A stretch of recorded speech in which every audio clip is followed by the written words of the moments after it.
चाची, क्या हुआ? चाची, आपके यहाँ चाय तो बहुत बढ़िया बनती है। संजय बाबू, आप यहाँ क्या कर रहे हैं? जैसे ही थानेदार साहब ने मुझे सूचना दी कि आप रिपोर्ट लिखवाने थाने गए हैं, तो मैं अपने आप को रोक नहीं पाया, क्योंकि मेरे खिलाफ रिपोर्ट लिखवाकर आप अपना एक कर्तव्य पूरा करते तो यहाँ घर पर आपका दूसरा धर्म अधूरा रह जाता।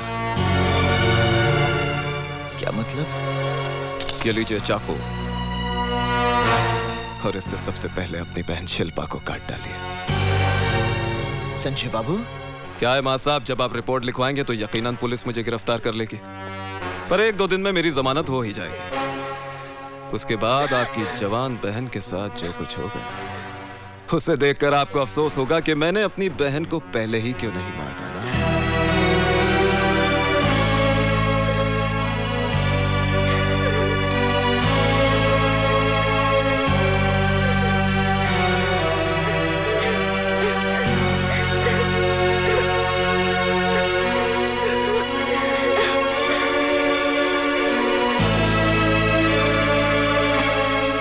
अरे मां साहब, इतना सोचिए मत।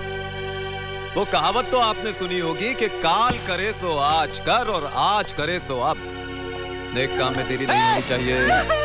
ये लीजिए, और मैं दोबारा समझाने नहीं आऊंगा।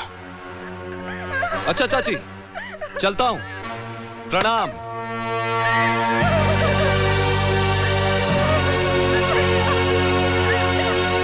अरे थानेदार साहब, भला मैं इसका बलात्कार क्यों करूंगा? ये राज से नहीं, झूठ बोल रहा है। बलात्कार करने का सवाल ही नहीं उठता है। ये साली तो खुद मेरे आगे पीछे घूमती है। इसने मेरे साथ जबरदस्ती की है। इसे जवानी का एहसास भी मैंने ही कराया। आइए दीवान जी आइए बैठिए। मुझे न्याय चाहिए, मुझे इंसाफ चाहिए। संगीता, मेरी जान, इतने पुराने ताल्लुकात को इस तरह बदनाम करना अच्छी बात नहीं है, समझी? इंस्पेक्टर साहब, आप मेरी कंप्लेंट लिख लीजिए। अब धीरज रखिए। आजकल वैसे भी औरतों के लिए कानून बहुत मजबूत हो गया है। मैं दीवान जी को अरेस्ट करके अभी हवालात के पीछे धकेल दूंगा। बस प्रोफेसर दीक्षित आकर गवाही दे दे। प्रोफेसर साहब, आपने तो सब कुछ अपनी आंखों से देखा था। किस तरह संजय शर्मा ने मुझे जानवरों की तरह नोच डाला था। आप ही बताइए इंस्पेक्टर साहब को कि मेरे साथ क्या हुआ था। किसी से डरने की कोई जरूरत नहीं है। प्रोफेसर दीक्षित, आप बताइए कि आपने क्या देखा था? हाँ मां साहब, आपको भगवान की सौगंध है। भाई बता दीजिए कि आपने क्या देखा था।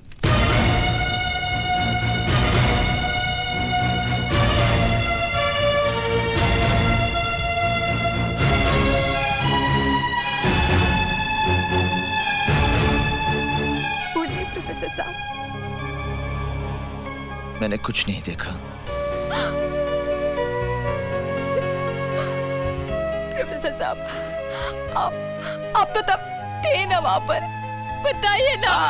प्रोफेसर साहब, बताइए ना उस दिन क्या हुआ था। 56 है, 56। पिछले 2-3 महीनों से मेरे पीछे पड़ी है कि खर्चा पानी बढ़ा दो। मैंने इसे समझाया, महंगाई है, बात माहौल मचा दिया। साली, चल जा, बढ़ा दूंगा तेरे पैसे।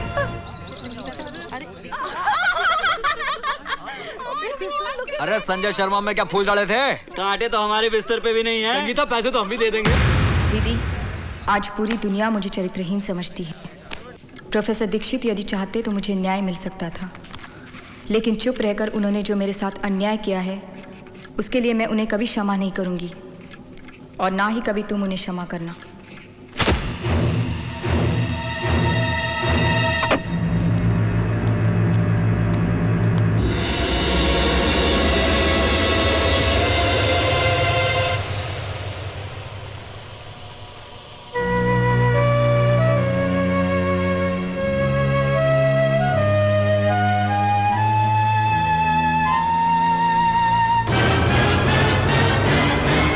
प्रोफेसर दीक्षित को मैं कभी माफ नहीं करूंगी, और ना ही तुम कभी उसे क्षमा करना, और ना ही तुम कभी उसे क्षमा करना, और ना ही तुम कभी उसे क्षमा करना, और ना ही तुम कभी उसे क्षमा करना। संजय शर्मा के मर्डर केस में निशा चोपड़ा की गवाही से साबित होता है कि खून अर्जुन दीक्षित ने किया है। इसलिए ये अदालत दफा 302 ताज़िराते हिंद के तहत मुजरिम अर्जुन दीक्षित को उम्र कैद की सजा देती है। निशा जी, बहुत बहुत धन्यवाद कि आप गवाही देने के लिए यहाँ रुकी। इसमें धन्यवाद की क्या बात है, ये मेरा फर्ज था। निशा! निशा! अर्जुन!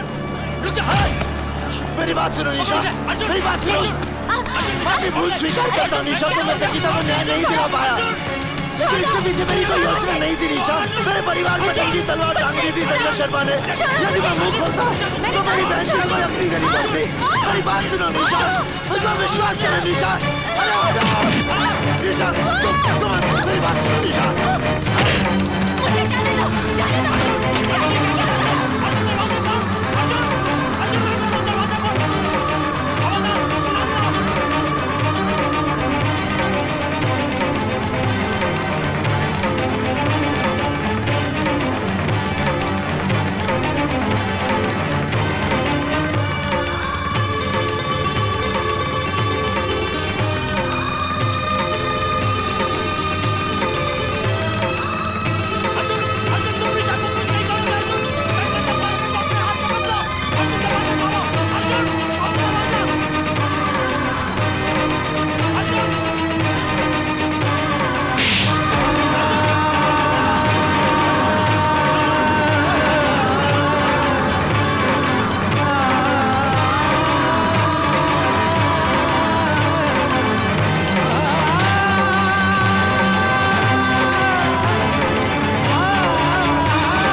मुझे माफ कर दो निशा।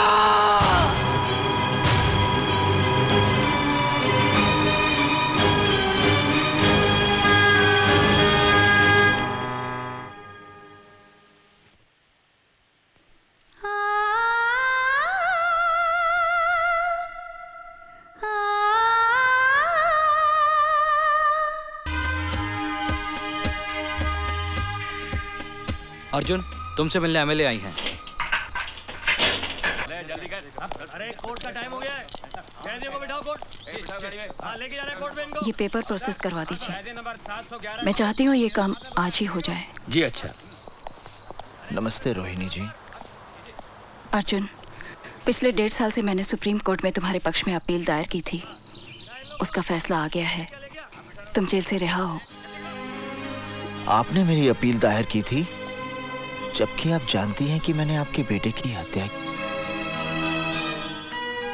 मेरे बेटे ने तो आत्महत्या उसी दिन कर ली थी जिस दिन वो पाप के रास्ते पर चल पड़ा था। तुमने तो सिर्फ उसे शमशान तक पहुंचाया है। मैं तुम्हारे और संजय के बारे में सारी सच्चाई जानती हूँ, इसलिए जो मेरी आत्मा ने कहा मैंने वही किया।